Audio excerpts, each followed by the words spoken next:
Imagine this. The year is 2017 again.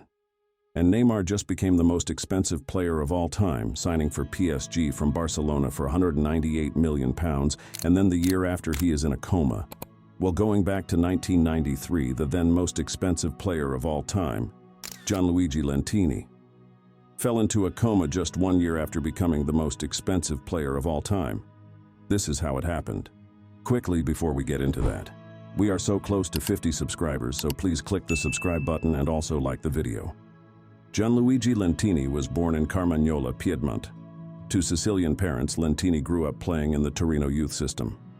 After occasional appearances for the senior side, he spent the 1988-89 season on loan with Serie B club Ancona. He returned to Torino the following year and scored 6 goals as they won the Serie B title and were promoted to Serie A.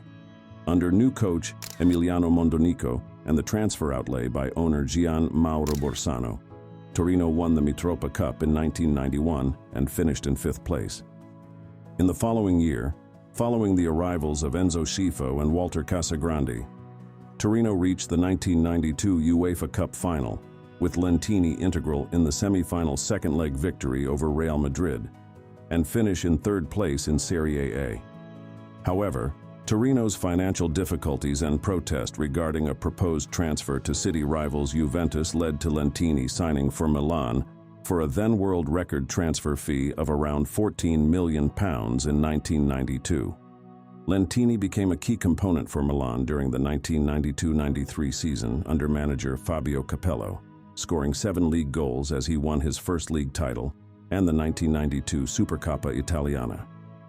Following a pre-season tournament in Genoa that August, a tragedy happened. In 1993, a car crash on a small road near Villafranca d'Asti would change the trajectory of the world's then most expensive footballer. Having had the tires of his Porsche 911 replaced, Lentini was unaware that the high-performance German sports car was not to go above 70 kilometers per hour. When the following day, Lentini pushed the vehicle to a speed in excess of 200 kilometers, something had to give. It did. Lentini flipped, hit a ditch, and the car burst into flames. When he was found by a passing lorry driver, he was lucky to be alive. He was actually driving from Genoa to Turin to see his then-girlfriend, Rita Bonaccorso, the then-wife of Juventus striker Salvatore Schillaci. Yes, you heard that right.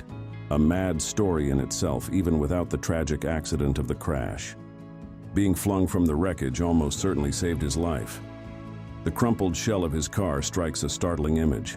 It was an incident he had no right to survive. In a split second, the landscape of Lentini's life changed forever. A fractured skull along with damage to his eye socket left the then 24-year-old in a coma.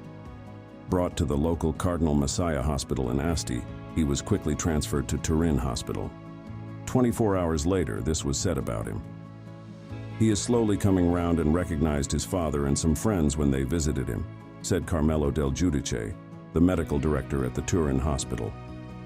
There should be nothing to prevent him from returning to football, but please don't ask me when, Del Giudice said. And when he started training again in 1994, the wonder was what type of player would he return as.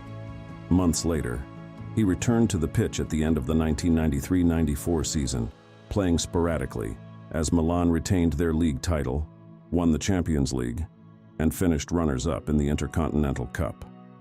Former teammate Marcel Desailly said, "You could see the skills, how he was before the crash and after the crash. Everything was completely different. Realistically, he couldn't return as the same player. It was a more subdued version. Affected by memory loss and blurred version, how could he have the same sharpness and technique? He didn't. His career in Milan then fizzled out, playing irregularly for 3 seasons and scoring only 6 league goals as the club won another league title.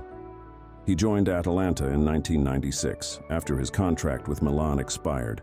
A return home, a year later to Torino, saw him flourish in relative terms. He would help his boyhood club gain promotion from Serie B. However, Serie A football was by then out of reach.